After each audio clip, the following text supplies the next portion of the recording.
ओशो के विचार। जब प्रत्यंचा पर कोई तीर को चढ़ाता है और प्रत्यंचा से तीर छूटता है तो दो बातें ख्याल में ले ले। प्रत्यंचा जहाँ वह चढ़ा था वहाँ से छूट जाता है, दूर हटने लगता है, और जहाँ वह नहीं था साध्य लक्ष्य उस तरफ बढ़ने लगता है। एक स्थिति यह थी कि प्रत्यंचा पर चढ़ा था तीर, दूर बैठा था पक्षी वृक्ष पर, उसकी छाती में नहीं चुभा था तीर, तीर था प्रत्यंचा पर, पक्षी पर नहीं था। फिर छूटा तीर प्रत्यंचा से दूर होने लगा और पक्षी के पास होने लगा। फिर एक स्थिति आई कि पक्षी की छाती में चुभ गया, प्रत्यंचा खाली रह गई और तीर पक्षी की छाती में हो गया। ध्यान पूरे समय हम यही कर रहे हैं कि जब भी हमारे ध्यान का तीर छूटता है तो हमारी प्रत्यंचा से खाली हो जाता है भीतर से, और जिसकी तरफ जाता है उस पर जाकर टिक जाता है। कोई चेहरा आपको सुंदर लगा, तीर छूट गया ध्यान का, भीतर नहीं है अब तीर, अब ध्यान भीतर नहीं है, अब ध्यान भागा और दौड़ा और सुंदर चेहरे से जाकर लग गया। सड़क पर हीरा पड़ा है, तीर छूट गया प्रत्यंचा से, अब ध्यान भीतर नहीं है, अब ध्यान भागा दौड़ा और जाकर चुभ गया हीरे की छाती में। अब ध्यान हीरे में है, अब आप में नहीं है, या ध्यान अब कहीं और है। तो आपके सब ध्यान के तीर कहीं कहीं कहीं जाकर छिद गए हैं। आपके पास भीतर कोई ध्यान नहीं है, हमेशा बाहर जा रहा है। तीर तो एक तरफा ही हो सकते हैं, लेकिन ध्यान दो तरफा हो सकता है, और वहीं हो जाए तो साक्षी का अनुभव होता है। ध्यान का तीर दो तरफा हो सकता है, उसमें दो फल हो सकते हैं, और जब आपका ध्यान किसी की तरफ जाए तो आप अगर इतना कर्ण कर पाए तो आपको साक्षी का अनुभव किसी न किसी दिन हो जाएगा। जब आपका ध्यान किसी पर जाए, रास्ते से गुजरी कोई सुंदर युवती, कोई सुंदर युवक, आपका ध्यान अटक गया, तब आप अपने को बिल्कुल भूल गए, यहाँ भीतर ध्यान न रहा। अब आप होश में नहीं है, अब आप बेहोश में है, क्योंकि आपका होश तो किसी और के पास चला गया।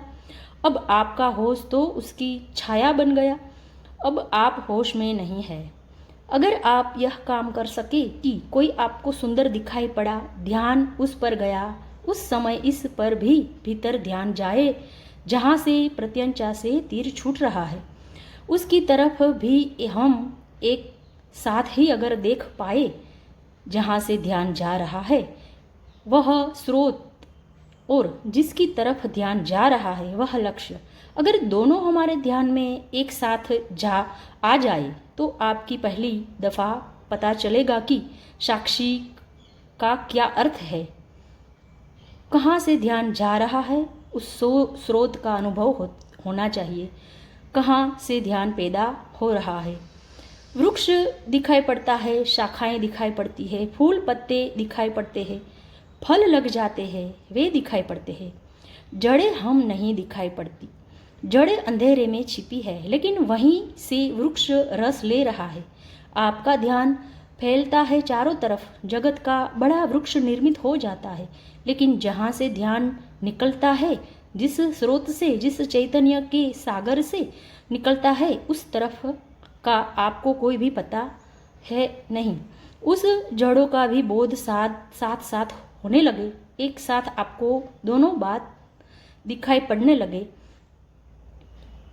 इसे ऐसा समझे मैं बोल रहा हूँ तो आपका ध्यान मेरे बोलने पर लगा है, इसको दोहरा तीर बना ले। यह दोहरा तीर्थ अभी इसी वक्त भी बन सकता है जब मैं बोल रहा हूँ, तो आप केवल मैं जो बोल रहा हूँ वही न सुने, आपको यह भी स्मरण रहे कि मैं सुन रहा हूँ। बोलने वाला कोई और है, वह बोल रहा है, मैं सुनने वाला हूँ, मैं सुन रहा हूँ। अगर आप एक क्षण को भी अभी यहीं ये दोनों बातें एक साथ कर ले, सुने भी और सुनने वाले का स्मरण भी, रिमेम्बरिंग भी भीतर बनी रहे कि मैं सुन भी रहा हूँ, शब्द दोहराने की जरूरत नहीं है। अगर आप कहे कि मैं सुन रहा हूँ तो उतनी देर में आप सुन न पाएंगे। जो मैंने कहा वह चुप जाएंगे। भीतर शब्द बनाने की जरूरत नहीं है कि मैं सुन रहा हूँ, मैं सुन रहा हूँ। अगर आपने ऐसा किया तो उतनी देर आप बहरे हो जाएंगे। उस सेकंड आप अपनी भीतर की आवाज़ सुनेंगे कि मैं सुन रहा हूँ, लेकिन जो मैं बोल रहा हूँ यहाँ से वह आपको सुनाई नहीं पड़ेगा। मैं जो बोल रहा हूँ वह सुनाई पड़ता रहे और साथ ही आपको यह भी स्मरण हो जाए, शब्दों में नहीं, यह भी आपकी प्रतीति साफ हो जाएगी। इधर सुनने वाला भी बैठा है, इधर सुनने वाला भी है, उधर बोलने वाला है। ये दोनों एक साथ आपकी चेतना में झलक जाए। तत्क्षण आपको साक्षी का अनुभव हो जाएगा कि साक्षी क्या है। साक्षी वह है जो इन दोनों को देख रहा है। और थोड़ा भीतर प्रवेश करें। आप सुन रहे हैं, मैं बोल रहा हूँ।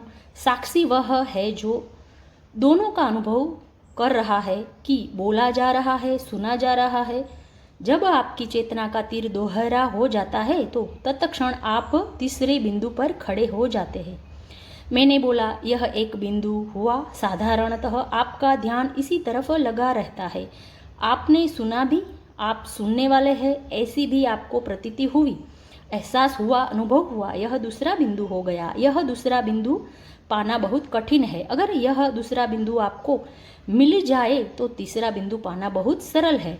वह तीसरा बिंदु यह है कि बोलने वाला है अ, सुनने वाला है ब। फिर आप कौन है भीतर जो कि दोनों को अनुभव कर रहे हैं, बोलने वाले को भी और सुनने वाले को भी। आप तीसरे हो गए। द थर्ड पॉइंट, वह जो तीसरा बिंदु है वही साक्षी है। इस तीसरे के पार नहीं जाया जा सकता। यह तीसरा आखिरी बिंदु है और यह है त्रिकोण जीवन का। दो बिंदु, विषय और विषयी, और तीसरा बिंदु दोनों का साक्षी, दोनों को अनुभव करने वाला, दोनों को भी देख लेने वाला, दोनों का भी गवाह। इस सूत्र को अब हम समझे। अपने को बुद्धि और उसकी वृत्ति का साक्षी जानकर वह मैं ही हूँ ऐसी वृत्ति द्वारा सब पदार्थों के ऊपर से आत्मबुद्धि का त्याग करता है। खोजी इस सत्य का अन्वेषक मुमुक्षु ऐसा अनुभव करते हैं कि मैं सदा साक्षी हूँ, कभी करता नहीं, सदा साक्षी हूँ, कभी भोगता नहीं। समस्त चीज़ों के ऊपर से अपनी वासना का, अस्मिता का, मेरेपन का भाव छोड़ देता है, हटता जाता है भीतर उस बिंदु तक जिसके आगे हटने का फिर और कोई उपाय नहीं। लोक का अनुकरण करना छोड़कर ऐसा व्यक्ति फिर लोक का अनुकरण करना छोड़ देता है। लोक का अर्थ है समाज, संस्कृति, सभ्यता, लोग जो आपके चारों तरफ है, भीड़। जब तक आपको साक्षी का अनुभव न हो तब तक लोक का अनुसरण छोड़ना खतरनाक भी है, क्योंकि लोक के साथ जुड़ी है नीति, जुड़ा है नियम, जुड़ी है मर्यादा, जुड़ी है व्यवस्था, अनुशासन। तो जो भी अभी आप मालिक नहीं है, निश्चित ही समाज उसका मालिक होगा। जो अपना ही मालिक नहीं है, किसी को उसे नियंत्रित करना होगा। कोई अनुशासन चाहिए, अन्यथा विक्षिप्त हो जाएगी व्यवस्था, अराजकता हो जाएगी। लेकिन जिसे अपने होने का अनुभव हो गया, जिसे साक्षी का अनुभव हो गया, इस जगत में अब वह अपना मालिक स्वयं है। यह बड़े मजे की बात है। जो सब मालकियत छोड़ देता है वह अपना मालिक हो जाता है, और जो सब मालकियत इकट्ठी करता रहता है वह केवल खबर देता है कि अपनी मालकियत उसके पास नहीं है। इसका मतलब यह हुआ कि जो इस कोशिश में लगा है कि मेरा हो मकान, मेरी हो जमीन, मेरा हो राज्य, मेरा हो यह, मेरा हो वह, एक बात पक्की है कि वह खुद का नहीं है। क्योंकि जिसे अपने भीतर का राज्य मिल जाए उसे फिर सब राज्य फीके और व्यर्थ हो जाते हैं, और जो अपने साम्राज्य को पाले फिर उसकी कोई आकांक्षा किसी साम्राज्य की नहीं रह जाती। उसके पास साम्राज्य भी हो तो भी व्यर्थ हो जाता है। अगर उसकी बाहर के साम्राज्य की वासना प्रलब्ध है तो वह इस बात की खबर है, इंगित है, इशारा है कि भीतर है मालिक का उसे कुछ भी पता नहीं, उसी की कमी पूर्ति कर रहा है। भीतर मालिक नहीं है, चीज़ों की मालकियत बना कर भरोसा बिठा रहा है अपने पर कि मैं मालिक हूँ। देखो, इतनी है मेरी जमीन, इतना है मेरा धन, इतना है मेरा फैलावा। ऐसा करके वह अपने को भरोसा दिला रहा है कि नहीं, कौन कहता है कि मैं मालिक नहीं हूँ, इतनी चीज़ों का मालिक हूँ। यह मालकियत झूठी है, क्योंकि चीज़ों का कोई जगत में कभी मालिक नहीं होता। भर्तृहरि राज्य छोड़कर चला गया तो बड़ी मीठी घटना घटी। राज्य छोड़कर जंगल में चला गया, साधना करने लगा, ध्यान में लीन रहने लगा। एक दिन अचानक ऐसा हुआ कि बैठा है अपनी गुफा के द्वार पर, एक घुड़सवार अचानक रास्ते पर आया। उसके आते देरी भी नहीं हुई थी कि एक दूसरा घुड़सवार भी दूसरे मार्ग से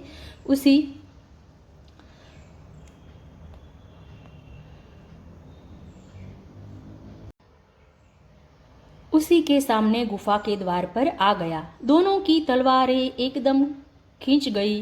भर्तृहरि को कुछ समझ में न आया, दोनों की तलवारें जमीन पर टिक गई। तब उसने नीचे की तरफ गुफा से देखा, वहाँ एक बड़ा हीरा है।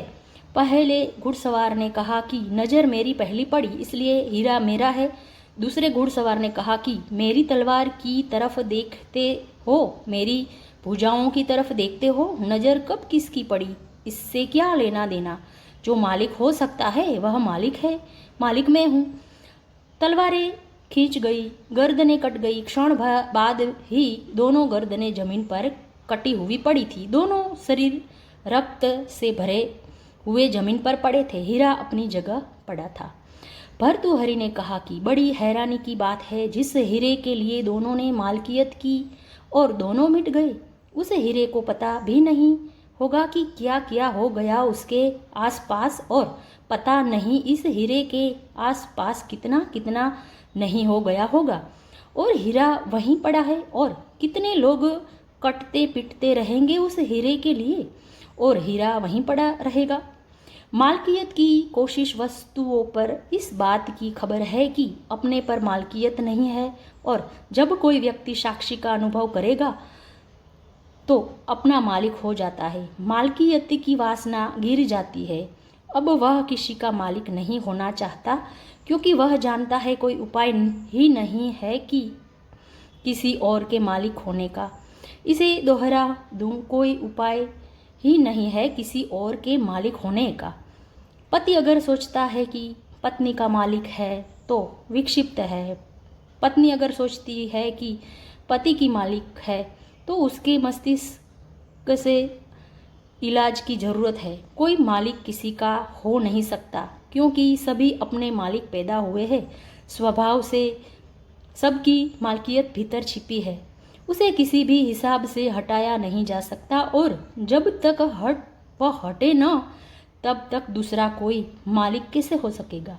इसलिए एक मजे की घटना घटती है। पति सोचता है मैं मालिक हूँ, पत्नी हंसती है भीतर मन ही मन में, और वह जानती है कि मालिक मैं हूँ। इसलिए कलह है, 24 घंटे कलह है। वह कलह इसी बात की है कि प्रतिपल तय करना पड़ता है कि मालिक कौन है अधिकार में। भरोसा पक्का नहीं है, कभी भी पक्का भरोसा नहीं है। किसी चीज का कोई भरोसा नहीं है, तो व्यक्तियों का तो बिल्कुल भरोसा नहीं है। हीरे तक की मालकियत नहीं हो सकती, तो जीवित व्यक्ति की मालकियत कैसे हो सकती है। साक्षी जिसको अनुभव हुआ वह सब मालकियत छोड़ देता है, क्योंकि अपना मालिक हो जाता है। जो मालकियत हो सकती है वह उसकी हो जाती है, जो नहीं हो सकती उस पागलपन में वह नहीं पड़ता। ऐसी व्यवस्था में वह लोक की चिंता छोड़ देता है, क्योंकि अब कोई नियंत्रण उसके ऊपर नहीं है। अपना नियंता है, अब अपने पैर से ही यात्रा कर सकता है, अब अपने ही प्रकाश में चल सकता है। अब किसी उदार प्रकाश की कोई भी जरूरत नहीं है। लोक का अनुकरण करना छोड़कर वह देह का अनुकरण करना भी छोड़ देता है। दूसरों का अनुसरण तो छोड़ ही देता है। जैसे ही साक्षी की प्रतीति गहरी होती है, वह देह की गुलामी भी छोड़ देता है। फिर देह उससे नहीं कहती कि ऐसा करो तो वह करो, उसे जो करना होता है वही करता है और देह छाया की तरह उसके पीछे चलती है। अभी आपकी देह छाया की तरह नहीं चलती, आप छाया की तरह देह के पीछे चलते हैं। देह कहती है ऐसा करो, वैसा आपको करना पड़ता है। देह कहती है ऐसा मत करो, वैसा आपको रोकना पड़ता है। देह मालिक है, उसके इशारे आपको चलाते हैं, होंगी ही, क्योंकि जो आपका मालिक नहीं है समाज उसका मालिक होगा और प्रकृति उसकी मालिक होगी। समाज के हमारे चारों तरफ फैला हुआ मनुष्यों का समूह और देह है हमारी पृथ्वी से प्रकृति से जुड़ी हुई। जो अपना मालिक हुआ वह लोगों के समूह की व्यवस्था से भी मुक्त हो जाता है और प्रकृति की व्यवस्था से भी। फिर देह उसे नहीं बताती कि ऐसा करो, फिर वहीं चलता है और देह उसका अनुसरण करती है। देह के अनुसरण करने की घटना बड़ी मूल्यवान है। हमें तो ख्याल में भी नहीं आ सकता कि देह कैसे अनुसरण कर सकती है। हम सोच भी नहीं सकते कि जब देह को भूख लगेगी तो महावीर को भी तभी भूख लगेगी, न जब देह को भूख लगेगी। और जब देह कहेगी कि भूख लगी है तभी तो महावीर भोजन की तलाश पर निकलेंगे भिक्षा के लिए। देह कैसे पीछा करेगी? क्या महावीर कह देंगे कि ठीक अब मुझे भूख लगी है तो देह को भूख लग जाएगी? क्या मतलब देह के अनुसरण का? गहरी किमिया है। निश्चित ही महावीर जब तक राजी न हो तब तक देह को भूख नहीं लगेगी। नहीं लगने का क्या मतलब है? देह को क्या होता है, देह को क्या प्रतीतियां होती है, यह महावीर जब सुनने को राजी होंगे तभी देह बता पाएगी। महावीर तय करते हैं कि मैं 1 महीना उपवास करूंगा। आप तय करें कि मैं आज उपवास करूंगा तो आप 24 घंटे भोजन करेंगे। मन ही मन में भोजन चलेगा, क्योंकि देह कहेगी मालिक कौन है, मुझसे बिना पूछे उपवास तो ठीक है। तो देह 24 घंटे खबर देगी भूख भूख भूख, और आपकी पूरी चेतना भूख से आच्छादित हो जाएगी। ऐसे भूखे रहने में ज़्यादा देह दिक्कत नहीं देती। अगर एक दिन भोजन न करे तो देह इतना परेशान न करेगी। सुबह से तय कर ले। यह बड़े मज़े की बात है। अगर आप रोज़ 1 बजे भोजन करते हैं तो सुबह से 1 बजे तक तो भोजन करते ही नहीं है, तो रोज़ 1 बजे भोजन करते हैं। कल सुबह 6 बजे उठकर तय कर ले कि आज उपवास करेंगे। सुबह 6 बजे से ही भोजन शुरू हो जाएगा। 1 बजे तक तो रुकना चाहिए था देह को कम से कम, लेकिन देह को इशारा मिल गया कि आप मालकियत करने की कोशिश कर रहे हैं। देह सुबह से ही उपद्रव शुरू कर देगी। 1 बजना तो बहुत दूर मामला है। कभी ऐसा न होता था 1 बजे ही भूख लगती थी, आज सुबह 6 बजे से शुरू हो जाएगी। देह की मालकियत पुरानी है, हजारों हजारों जन्मों की है, और जिसकी भी मालकियत हो कोई अपनी मालकियत इतनी आसानी से नहीं छोड़ता। महावीर कहते हैं महीने भर उपवास करूंगा तो महीने भर के लिए देह चुप हो जाएगी, कोई खबर नहीं देती, देह अनुसरण करती है। इसका अर्थ ही है देह कोई खबर नहीं देती। महीने भर के बाद ही देह खबर देगी कि भूख लगी है कि नहीं। महीने भर तक देह चुप रहोगी। मगर इसका क्या मतलब है? क्या अभ्यास करने से ऐसा हो जाएगा कि रोज रोज अभ्यास करते रहे? जैसा कोई व्यायाम करता है ऐसा रोज रोज अभ्यास करते रहे उपवास का तो धीरे धीरे आदत हो जाएगी। इस गलती में मत पड़ना। अभ्यास और आदत का सवाल नहीं है, साक्षी के अनुभव का सवाल है। अगर साक्षी का अनुभव होगा तो देह महीना नहीं, अगर साल भर के लिए भी महावीर कह दे तो देह चाहे भूख सूख जाए, मर जाए, समाप्त हो जाए, लेकिन महावीर को खबर पहुंचने की जरूरत नहीं होगी। हिम्मत नहीं होगी कि महावीर को खबर पहुंचाए कि भूख लगी है। यह काम देह का नहीं है कि वह खबर पहुंचाए। यह तो एक दफे तय करने की बात है कि मालिक कौन है। जब तय देह को पता है कि मालिक मैं हूँ तब तक वह मालकियत करती है। जब आपका साक्षी अनुभव में आ जाता है देह की मालकियत तत्क्षण मिट जाती है। कानून ही बदल जाता है भीतर का। देह आपके पीछे चलने लगती है और तब बड़े अनूठे अनुभव है। महावीर के पीछे हजारों लोगों ने उपवास किए, लेकिन महावीर जैसे उपवास की बात मुश्किल है। न मालूम कितने जैन साधु उपवास में लगे हुए हैं, लेकिन महावीर का शरीर देखा, उसकी मूर्ति देखी, जैन साधुओं के शरीर को उनके सामने रखे तो पता चलेगा कि मामला फर्क कहाँ होगा। इनकी देह तो पूरी खबर दे रही है, उनको ही नहीं आप तक को खबर दे रही है कि भूख लगी है। महावीर की देह खबर नहीं देती, उनको तो खबर देती ही नहीं, आपको भी खबर नहीं देती कि भूख लगी है। महावीर जैसी सुंदर काया खोजनी मुश्किल है। वह सुंदर काया कह रही है कि भीतर कोई मालिक हो गया है और अब देह परेशान करने का सामर्थ्य नहीं रखती है। अब देह कुछ कह नहीं सकती है कि ऐसा करो वैसा मत करो। यह देह का मामला नहीं है, यह भीतर के जानने वाले का मामला है। वह जैसा तय करे, जो तय करे, निर्णय उसके हाथ में है। वह मरना चाहे तो मरे, जीना चाहे ये तो जिए, लेकिन देह बीच में अड़ंगा नहीं डाल सकती। वह सिर्फ छाया की तरह पीछा करेगी। लोक का अनुकरण छूट जाता है, देह का अनुसरण भी छोड़ देता है। इसके पश्चात शास्त्र का अनुसरण छोड़कर आत्मा के ऊपर का अभ्यास भी छोड़ देता है। ऐसे छोड़ता चला जाता है। लोक को, देह को, शास्त्र का अनुसरण छोड़ देता है। जिसको साक्षी का अनुभव हुआ उसके लिए शास्त्र व्यर्थ हो जाते हैं। यह जरा जटिल मामला है। इसे हम उल्टा भी कह सकते हैं कि जिसे साक्षी का अनुभव हुआ उसके लिए शास्त्र सार्थक हो जाता है। ऐसा भी कह सकते हैं कि जिसको साक्षी का अनुभव हुआ उसके लिए शास्त्र व्यर्थ हो जाते हैं। और इन दोनों का मतलब एक है। इनका मतलब एक इसलिए है कि जब तक आपको साक्षी का अनुभव नहीं हुआ तब तक आपके लिए कोई भी शास्त्र सार्थक नहीं है। आप कंठस्थ कर ले सकते हैं, आपको पूरा वेद कंठस्थ हो सकता है, लेकिन सार्थक नहीं है, क्योंकि अर्थ शब्द में नहीं होता, अर्थ अनुभव में होता है। आपको खुद का कोई अनुभव नहीं है।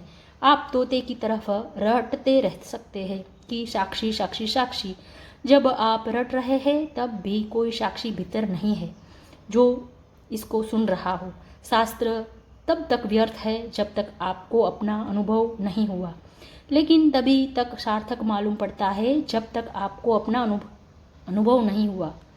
जिस दिन आपको अपना अनुभव हो जाता है तब आप स्वयं ही शास्त्र हो जाते हैं।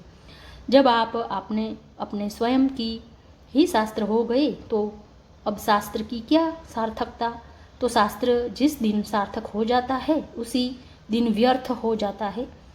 जान लिया आपने ही वह जो शास्त्र जनाते थे। अब शास्त्र का क्या मूल्य है। पहुंच गए मंजिल पर, हो गई यात्रा, तो वह जो नक्शा ढोए रखते थे अब तक, उसका अब क्या अर्थ है।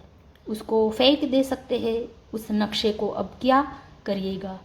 बुद्ध कहा करते थे कि कोई नदी पार करता है नाव पर, पार होते ही नाव व्यर्थ हो जाती है, फिर उसे वहीं छोड़कर चला देता है। लेकिन बुद्ध कहते हैं कि एक दफ़ा 4 गंवारों ने भी नदी पार की, तो पार कर ली उन्होंने, फिर उतर कर नाव अपने सिर पर रख ली।